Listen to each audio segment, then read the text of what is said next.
Hey there, how's it going? So to differentiate log functions, we're going to start by looking at the natural log, and then once we develop a rule for that, we'll be able to do it for logs of different bases, okay? So let's first just think about what a log function looks like. So we've got something like this.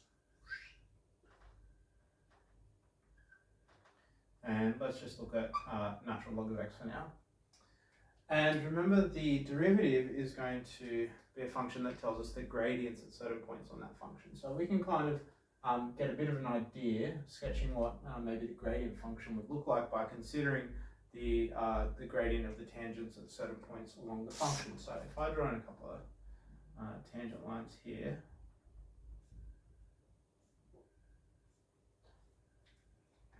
there's a few things happening here. So one is that all of the gradients are positive no matter what, right? So you can't really imagine any place on that graph that I could draw a tangent line with negative gradient. So they're positive, but also notice that they're getting like shallower and shallower. So as we move further from left to right along the function, they're kind of they're leveling out, right? So maybe this is a gradient here of 2, and then of 1, and then of half, and then like a fifth or something, right? So that the gradients are kind of slowing down towards 0, and as we move back this other way here, right to left, well, they're getting steeper and steeper and steeper. So what type of function would fulfill that we've got only positive values, and as we get closer to the y-axis, we're tending towards infinity, and as we get closer to the that we move further along the x-axis, that the values are tending down to flatten out towards 0. Well, if you guessed a hyperbola, right, you would be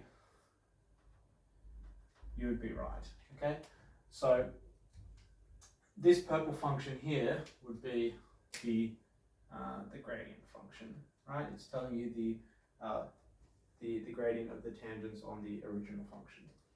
Okay, but I guess like how like steep is our hyperbola? Is it like 1 on x? Is it 2 on x, or like 5 on x, or maybe something like to do with log, maybe something to do with e? So of course we will look at the definition of the derivative to figure out precisely what it's going to be. All right, so we're starting with natural log of x. So of course the definition of the derivative is, as always, the limit as h goes to 0 of inputting x plus h into the function, taking the difference with just the input x, all over h. Okay, so our first thing to do here would be to notice we've got a log minus another log, and they've got the same base. So since we're subtracting logs of the same base, we can do the first value here divided by the second one.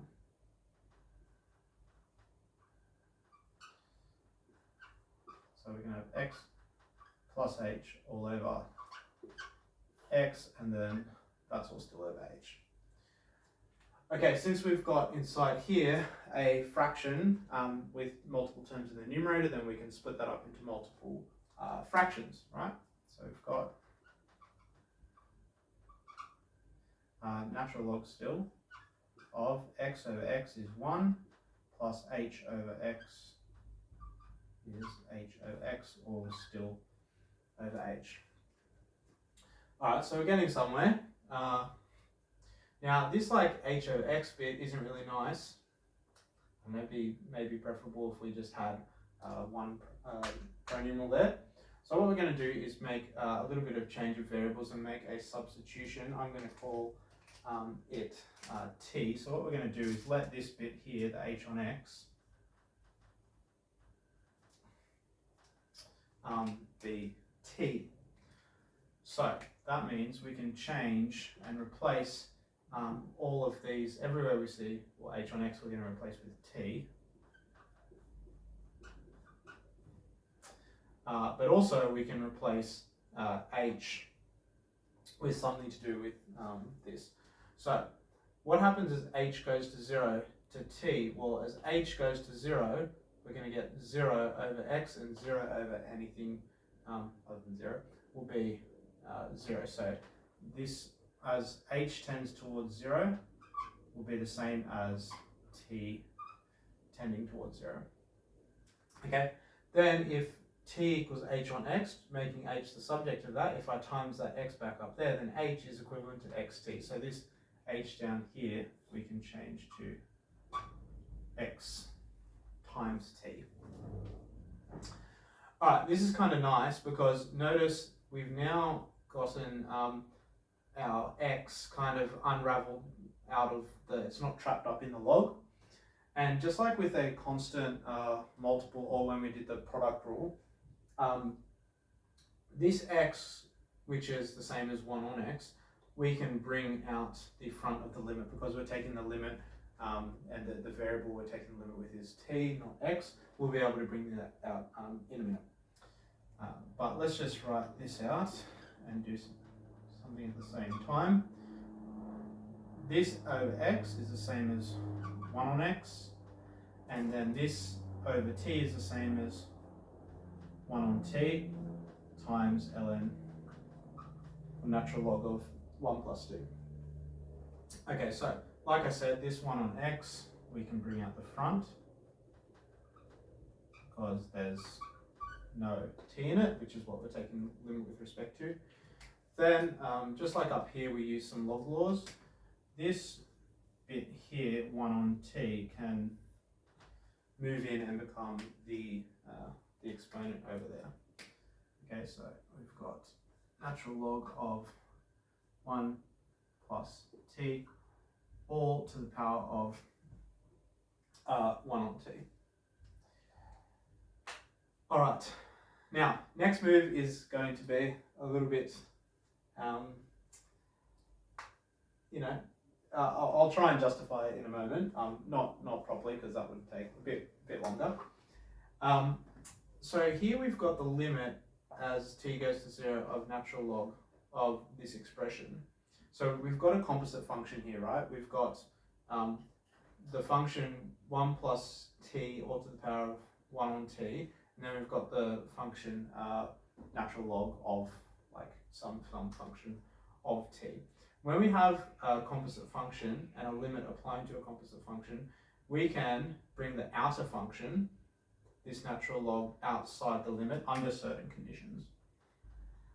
Which again, I'm not going to go into justifying just now because of the scope of the video and probably your level of understanding at this point in time.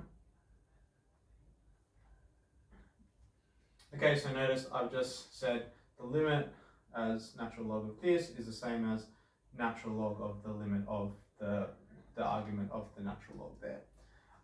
Just as maybe like a little bit of an argument, or maybe a numerical example just to see if this works, which obviously doesn't prove it works in all cases. Let's say we had something like natural log of x squared, and we were taking the limit of this as maybe x went to some value like 3. So if we took the limit of natural log of this other function here, right, we'd have just simply, well, there's nothing wrong with subbing x equals 3 there, so we'd have natural log of input 3 and then square is 9. So what I'm saying down here is that we can switch these and say this is equivalent to, say, like the natural log of the limit as x goes to 3 of x squared, and well, the limit as x goes to 3 of x squared is going to be 9, and then we're going to take the natural log of that, and they're the same expression. Okay, so the conditions to do this would be that this function natural log is continuous, check, and also that the limit as the variable t down there, x up there, goes to 0 also exists, and the limit as natural log goes to, as the input variable tends towards 0, well, the limit does exist, it's negative infinity because that graph tends down that direction. Okay, so with that out of the way, the limit as t goes to 0 of 1 plus t, also the 1 on t, you may or may not know, this here is actually equivalent to e, right? I'll do another little manipulation here that we can see it probably in more of a familiar format, right? So here, what I'm going to do is just get rid of 1 on t and just get 1 instead of a fractional power, just a polynomial by itself. So I'm going to make another substitution and I'm just going to call this one this time n. So let's say let n equal 1 on t. What's this going to do?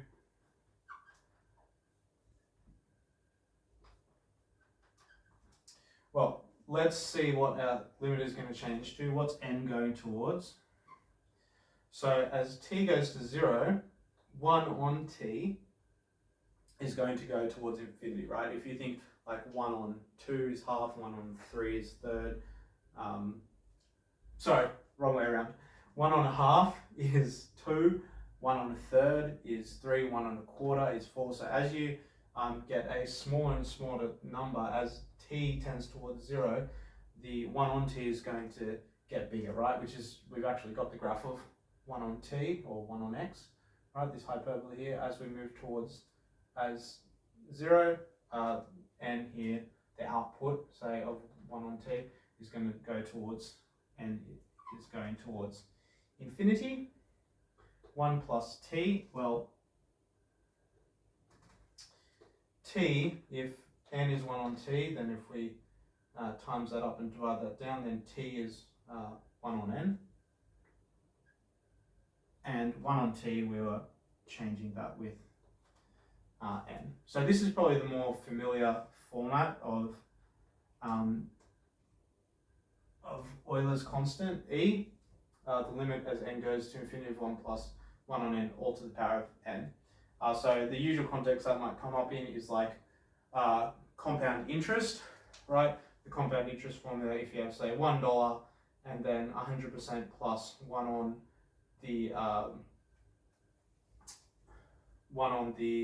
an interest rate of 100%, which is really unrealistic on the time rate. Like if you changed 1 year to like 12 months, 12 up here, and you divide that by 12, the compounding frequency, and then continual compounding, if we take the limit as n goes to infinity, you get that this is e. So this here is just a definition of e. And I say a definition of e because there's others, and I'm being quite intentional in the way I'm choosing to do logs first. So just to make a little bit of meta commentary, where I teach in New South Wales, we'd normally do exponentials first, and then logarithms. And if you know the derivative of exponentials, getting the derivative of logs is quite straightforward. I'm going to do that in reverse, put in a bit more legwork, deriving the derivative of logs, and then it'll be quite easy to get out the derivative of exponential functions in the next video.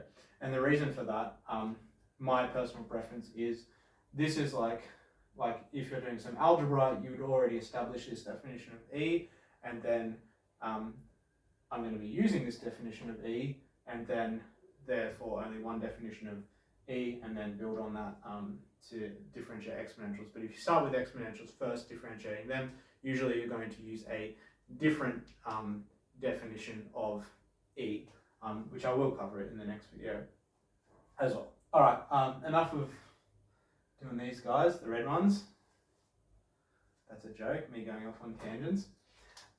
So if we've got natural log, which is log base e of e, log base a of a, right?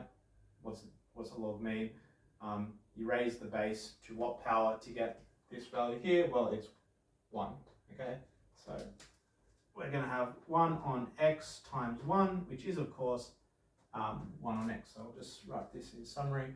We had if y is natural log of x, then the derivative y dash is going to be just 1 on x, which was about what we expected there.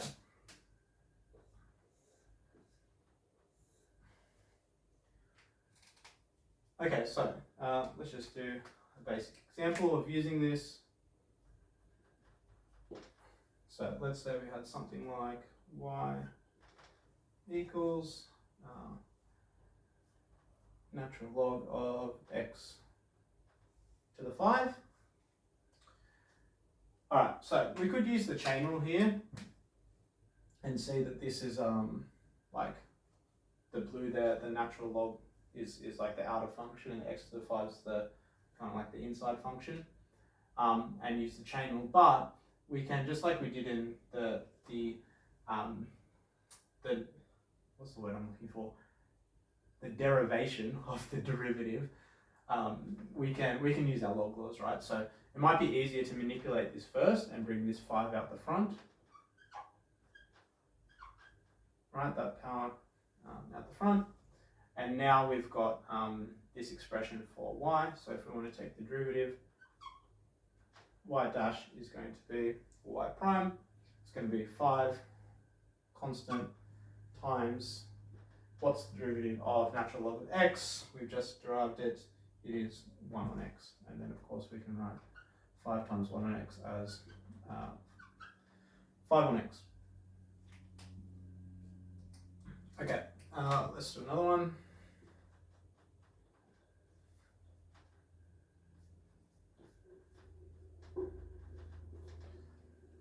Okay, let's say we've got this function, natural log of 2x minus 3. Now, if it was just maybe 2x, then we could use a log law, right? This would be the same as log 2 plus log x, and then log 2 would just be a constant number, differentiates to 0. So that would just be end up as 1 on x as well. Because of this minus 3 in here, what we're going to have to do is the chain rule. So the derivative is going to be, well, natural log of x, so here's like our x in here, we're going to have 1 on x, or our function of x, so just like you'd use the chain rule with like the power rule, but then chain rule as well, so wherever the x goes, this whole function of x is going to go, so 1 on x, but instead of x we've got 2x minus 3, that's going to go down there. And then with the chain rule, we also have to times by the derivative of the brackets or parentheses. Okay, so the derivative of 2x minus 3 is 2. And then we can again do 1 times 2 is 2 on 2x minus 3. Okay, so something you might notice about this answer here is that when we had a natural log of some function, the function inside here ends up on the bottom of a fraction, and then its derivative, 2, right, derivative of this ends up on the top. And that's not by chance, that's actually going to happen all the time. So we're going to generate another rule. I normally don't really like that. Like, I know, for example, in New South Wales, the current formula sheet has all of the derivative rules framed as like with the chain rule with a function inside and then an f prime x somewhere. I personally just like remembering, okay, what does natural log go to? 1 on x. What does the power rule x to the n goes to nx to the n minus 1? What does sine x, cos x, e to the x, etc. go to? And then know how to apply the chain rule. But this one is very, I do want to frame it with as a function as a composite function because 2 reasons. One, when you do integration, which algebraically at least the manipulations are like the reverse process of differentiation, you're going to want to notice this pattern of a function with its the derivative of the denominator in the numerator. And the other one is it's going to be useful for deriving some other results later in this video and then in the next video. So what I'm saying is, let's say we have y equals natural log of a function, just like we had up here, but instead of this specific function 2x minus 3, we've got just any function of x. Well, how do you differentiate natural log? Natural log goes to 1 over x, so we can have 1 over x, but instead of just x, we've got a whole function of x. And then according to the chain rule, we've got to, just like we times by this 2, we've got to times by the derivative of this function, which is, of course, 1 times that is going to be this fella here up in the numerator. Okay, so we've got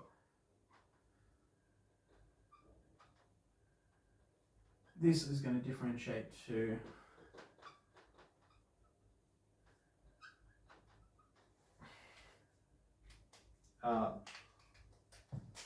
whatever we're taking natural log of, whatever we're taking it of is going to go down the bottom, and its derivative is going to go up in the numerator. Okay, so let's do an example using it in this format.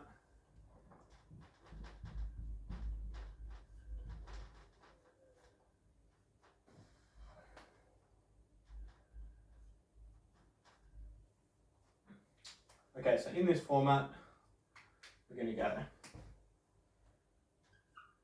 We've got natural log of some function. Basically, the function in here is going to go at the bottom. And then whatever function's inside there, its derivative is going to go on the top. So the derivative of x cubed is 3x squared. And then plus derivative of 2x is 2. And that's it. No common factors or anything we can take out, so I don't think that can be simplified. All right, now another consideration is this was for 1 on x. We can write that in since we figured it out. That's a nice little conclusion, satisfying that it lines up algebraically with graphically and conceptually. This was specifically just for natural log of x. So what about if we consider other bases as well? Right, so let's say we've got y equals log of some base a of x. So, you know, this could be like log base 2 of x, log base 3 of x, log base 50 of x, whatever it is. Well, how are we going to do this? Well, surprise, surprise, as we've used a few times, let's use some log laws first to manipulate it. So what we're going to do is do a change of base, because if we change the base, we can just change the base to natural log of x, and then we know how to differentiate that now. So let's change this to, in the interest of space, I might go across. Let's change the base to natural log, which we know how to do, and that's going to be natural log of this one kind of physically up the top is going to go up the top, and then this a is going to go down here. Now, in the denominator, natural log of a is really just a constant. This would be like 2. So we can pull out like something over 2 as multiplying by a half. So this is the same as 1 on natural log of a times natural log of x. So this is really just a constant number, right? Very specific one, right? Because it's natural log of whatever the original base was, and then times by natural log of x. So we can find this derivative by doing the following. Well, constant times some function, the derivative is going to be that constant, and times by what's the derivative of natural log of x? It's 1 on x, so that bit goes there. All right, and then let me just write another rule, put a nice box around it.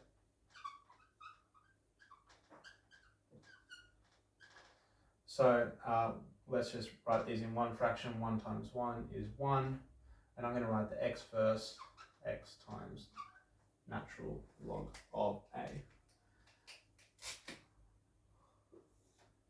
Now I think for clarity it's best here to write the x first, because if I wrote like natural log of a times x and then I wasn't very clear, do I mean, like if I literally just wrote that expression there, do I mean natural log of a whatever that is times x, or do I mean take the natural log of whatever a times x is? So you can avoid that ambiguity just by putting x first.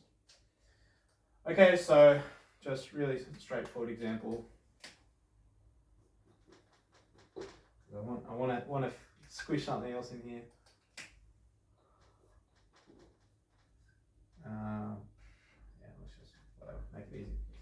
Log base 7 of x, using this rule would be, okay, the base of 7, right, our a there is 7, so this would mean that the derivative is 1 on x to the natural times natural log of whatever this base was here. And then of course we could use the like if we had a more complex function than just x there, could use the chain rule there as well, but just you're basically going to just end up with this extra factor of natural log of whatever the base was on the bottom. All right, now for bonus content.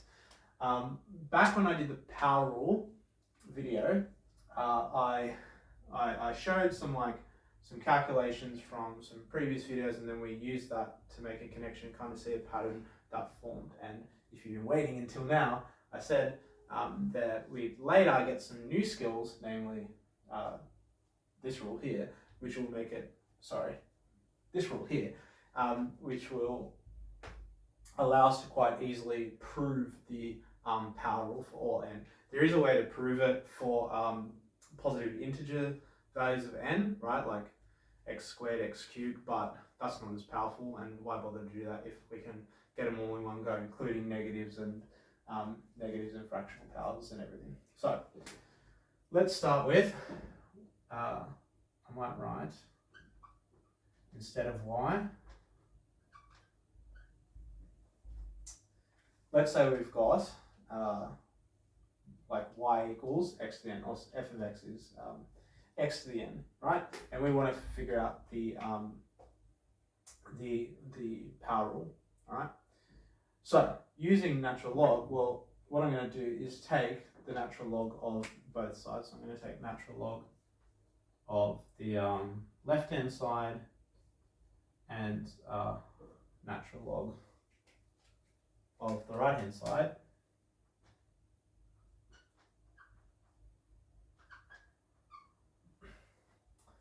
Okay, now over on the right hand here, we can do the reverse of what I did over here. Instead of bringing the power in there, the factor out the front, that constant can come in as a power. I'm going to go the other way and bring this power here out the front.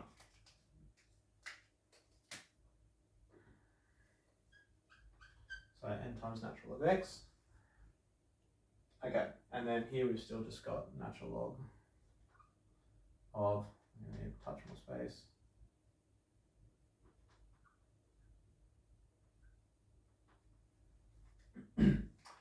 okay, next thing I want to do is take the derivative of both sides. So if I take the derivative of the left hand side, just like taking natural log of the left hand side, we're going to do the exact same thing to the right hand side. So if I take, see if the brackets here, the derivative of the left hand side with respect to x, I'm going to take the derivative of the right hand side. All right, so on the right hand side, just to do it first, a bit easier, just like we did up here, right, we had a constant times, we had a constant times natural log of x. Well, we've got constant there times the derivative of natural log of x is 1 on x. Then framed as a composite function here, natural log of some other function. Well, the derivative of natural log of some function is the derivative of the inner function over the original function there. So f dash x over f of x. Now, what am I trying to find? I'm trying to find an expression for the derivative of our original function f of x.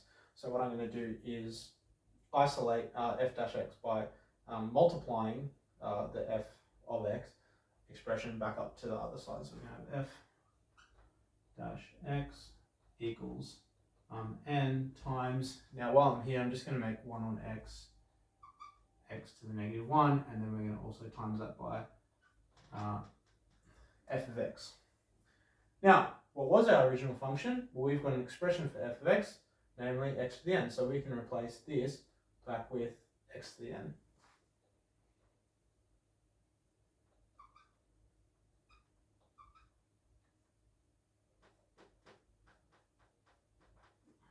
And then we've got n times x to the negative 1 times x to the n, times using same base, add the powers, negative 1 plus n, which of course is the same going the other way as n plus negative 1, which is n minus 1. And there we have it. The power rule is proved. Heaps easier for any value of n, right? We didn't specify that this was only for positive integers. So that's kind of nice that we've now kind of got a bit of closure for that. But that's it for log. So catch you later.